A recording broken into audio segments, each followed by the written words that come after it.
I'm here to talk about CRM. I heard John Locker talking about it earlier. Heard lots of people talking about it earlier, actually.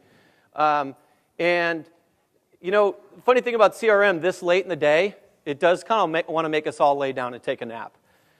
It is something that every one of you in this room needs, but very few of us are really good at CRM. And people have been referring to CRM as, can we go back a slide, guys? As technology, but it's not. CRM isn't technology, it's a strategy. It's a strategy to help us engage with our customer base. And that's having a complete plan. How many people in the room actually have, and you gotta be honest, okay? It's late in the day. How many of you actually have a written marketing or business plan? Raise your hand. Numbers growing. The more I speak, the more I travel, I see more people get in the hang of this. Every one of you's hand should go up, because if you haven't noticed, the pace of change is ridiculous. There is so much technology coming at us, so many methods and ways for us to connect, and a lot of them are distracting. A lot of them are taking us away from being effective in the way we do business. So CRM, having a good CRM strategy, is about making an engagement happen with your customer in such a way that you're eventually going to have a transaction. It's not about how many tweets you do, or as Ricardo just said, how many people you have, how many friends you have on Facebook or on LinkedIn. It's about taking a relationship and converting it to a transaction at some point in the life cycle. So, you know, CRM, again, not a real sexy thing to talk about, but old-style CRM was us talking at our customers. And for larger companies, not like many of you out there, which are a company of one, other companies that have large departments like Zappos, they have thousands, tens of thousands, millions of customers they have to communicate and manage the data around. And in the past, it was sales, marketing, service, those different departments talking at the customer. And the beauty of what our environment today has brought us with social networking is the realization that it isn't about talking at somebody. That's why we have such high divorce rate. In America. I'm one of those people. Happily married now, but if you talk at somebody, no relationship, right? So with a customer, we've got to talk with them. We've got to talk and get to know them and to build value. So social CRM is really something that should have or was taking place in the past, but now on paper, everybody's talking about social CRM because we have social networking and social marketing. Here is how I look at the social scene, or the CRM scene, okay? Technology is a conduit that can help you with it. Obviously, if you have the right tool, the right system, you can be more effective. So for every one of us in the room, and for if you're brokers, for your agents back at your office, we need to start looking at the technology in terms of this. How do we get organized? How do we automate and synchronize our business practices? So let me say that again. It's about us using technology to organize, to automate, and synchronize our business processes. And that's not easy to do. I've had multiple conversations out at our booth with people about how challenging it is today to get that the automation and the synchronization down. Because you have, how many databases do you think you have? 3, 5... Every single product you touch today seems to have some form of database. Is that not right? Yeah, so it's getting more challenging. So let's look at how you're going to go about getting organized, automating, and synchronizing your business practices. Now, I will tell you what Sharper Agent is. Sharper Agent, we've been in business 10 years, and we serve over 40,000 real estate agents.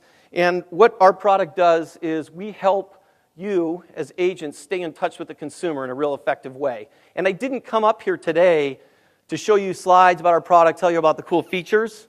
I'll leave that up to you if you want to come by and see me at the booth. What I came up today is to tell you, in essence, what a product like ours can do for you if you deploy it correctly. And there are some other great products out in the space. So if you haven't been by the booths, all the companies that came here made it possible for you to be here today at the lower fee that you were able to get in here to. So can you give them a hand, all the people out there? All right, so what I look for when I look for a good CRM system or strategy is it starts with the plan. So many of you have a head start. And targeted and intentional lead generation. Targeted and intentional. And by that, I don't mean taking a lead from any source. Oftentimes, I teach a class called Success Marketing, where we do build a marketing plan, and I ask my audience, well, how many lead sources do you need to be strategic with in order to be effective in your marketing? And I often get, 2, 3, 5, and then someone will always raise their hand and say, all of them. But all of them isn't a real answer, unless you're really extremely wealthy and you have unlimited resources. So I'm really big on targeted and intentional lead sources. That means setting up my marketing plan and my budget to go after a specific audience that resonates with me. And it doesn't mean I don't take leads from anywhere. It just means where I'm spending my marketing dollars is intentional and targeted. Okay? The second piece is a structured group setup. And I teach a lot about contact management and grouping, and I look into a lot of people's databases, and there is no one way that's right. The way that's right is that you're consistent. If you're consistent in setting up your groups, and we're going to talk in a second here about what data should you be collecting in order to be effective to reach the customer. But the problem with not having structured groups and not having targeted intentional lead sources is you're just blasting out to the world. You can no longer send one marketing piece with one message to your entire database. It's just not effective. So having sorted groups in your database enables you to send the right message to the right people at the right time, so that when it's time to buy or sell real estate, they're picking you. That's the whole goal. So we've got to have good group structure. And lastly, we've got to have the right data. And I mean data to support a relationship. Now, there's good data collection happening. What product are they looking at online? How many times are they looking at those homes? How long have they spent on a certain page? That's good data, but that doesn't really help us at the end of the day have a well-established relationship that's going to convert to multiple sales, referrals, and the like. So we've got to get the right data around a relationship to drive it towards a transaction someday. So a couple questions you got to ask before you get started. One is, what data should we collect? I need to know more about my customer than what properties they're searching for.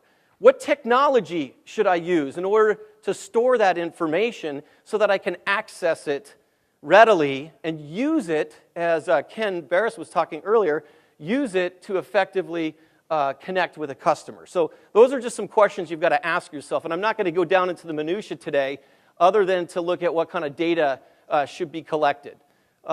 Eric, you still in the back? You told no reverse text. I'll fix that slide next time. Bold the text. So here, you probably can't see this in the back, so I'll just kind of go through it quickly. On the left, we talk about traditional contact information, personal information, okay? Things like name, address, phone number, right? But we've got to get deeper than that to get to know somebody. So real personal profile information. Next is demographic and psychographic. What can I learn about this person from their profile that's going to help me have a longer lasting relationship and convert? Because not everybody coming and looking is going to be a buyer today. Not everybody coming to your website is going to be a seller tomorrow.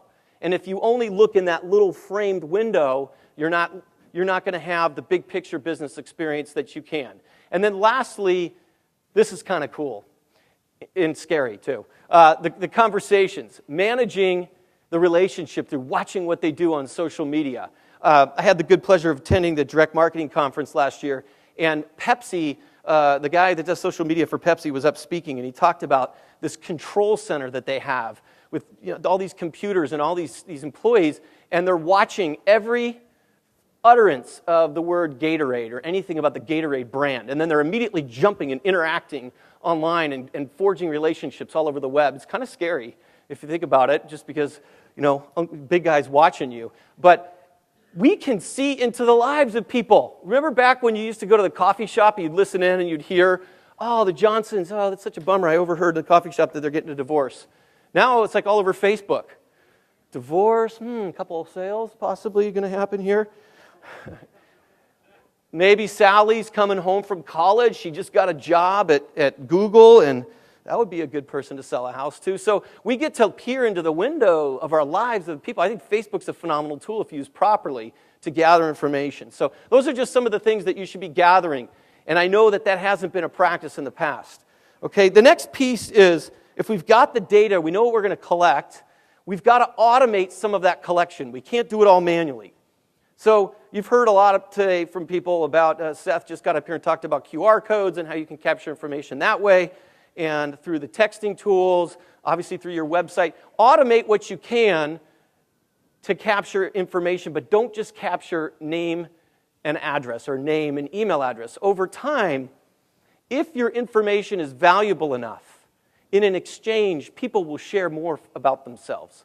And all you have to do is reflect on your situation. When you're wanting information, you're willing to go further and share maybe hobbies or share some traits about your life or your demographics to get something of value. So I think your customers and your prospects would be the same if you have substance for them. And don't be shy to ask for more information over time. Okay? And then lastly, if we've got if we're trying to get our database organized and we're collecting data and we're automating some of that collection, the biggest piece I think that people fall down on is now the execution. Because we're trying to automate everything, so we have drip email going out, and that does an effective job so much, right? You need to have the right looking marketing piece with the right imagery, with the right message, most important message, and call to action in order to really engage the customer. So you need to be looking for technology or tools to support that. How can I select a marketing piece that's going to resonate with a single female purchaser versus a couple or family who's looking to move up into a larger home? Two totally different images, two totally different messages, and I've got to be able to be good at that, right? So it's really hard to take a look at marketing from old school the way we used to. Take everybody, throw them in a list. How many of you guys still have one of these? Who still has one of these? Raise your hand, come on, be honest. Oh, there's hands going up. The old day timer, woo! If I had a trash can, I'd dump it in there, but you really have to go, you got to go to electronic format. And John told you, looked you in the eye, he tried to because the lights were in his eyes, and tell you, John from Market Leader tried to tell you that you got to have a CRM. It's no longer optional, okay? So getting the drip campaigns is a good start, but being able to have a two-way conversation occurs when you're sending the right piece to the right people in the way they want to receive it at the right time. And the last thing I kind of want to touch on is it's not perfect. The CRM strategy and then CRM technology requires hands-on. It can't all be automatic. And I know we'd all love to push the easy button all the time. We all want to push the easy button. But there's human interaction that has to occur. So the first thing is, you can't overdo it with web forms. Now, I'm a big fan of the right web forms sending messages, right? If I have a form on my site that says, I'm interested in getting information, I'm a first-time home buyer. That's a different message and campaign. It'd be cool to automate the collection of that, right? Somebody else is coming to your website, they're looking around at properties, and they say, you know what, I'm interested in moving up. It'd be great to have an automated campaign that connects with them right then and there. So don't overdo it, though. Have your target audience forms and your target audience data collection on your website. Secondly, collect the data along the way, okay? Again, sorry, can't automate it all. You've got to have conversations with people. You have to interact on your Facebook page. You've got to interact via email. By the way, email's not going to go away. I saw many of you checking your email all day today. Okay, I see all these articles writing about email's gone, you know, it's all social. It's not going to go away. It's just being used differently and will be used differently over time. You're going to have email. That's how you transact business most of the time. Okay? But you've got to have a conversation and engage with people. And then lastly, you got to know that you're going to be manual. You got to push some buttons to make some things happen, and that means that you're going to be collecting data and entering it manually. The biggest challenge for every one of you in here is to find one database system, one CRM, that is your hub, and then everything else has to connect to it or it to those different databases. You will never just have one, so you need to get one that is your central CRM and where you house all your data. And when you're over here in this product, you might only need a portion of that data, maybe just email addresses. And when you're over here, you may need a portion of that data. So you need one central database. And in order to get towards there, I would just encourage every one of you in this room to start to eliminate the technologies that are not producing results for you. Okay? And somebody said it, like 5 people said it today, shiny object syndrome. Remove those from your vocabulary, remove those from your business, and start to narrow down and find tool sets and products that can do more than just one thing, so that you can have fewer vendors to work with and fewer information to manage. So with that, I've probably not even exceeded my time. How am I doing on time, Matt? I'm early. You guys want a drink? No, I mean water or something like that. I appreciate you coming today. Thank you very much, and come by and see me at the booth if you have questions. Thanks a lot.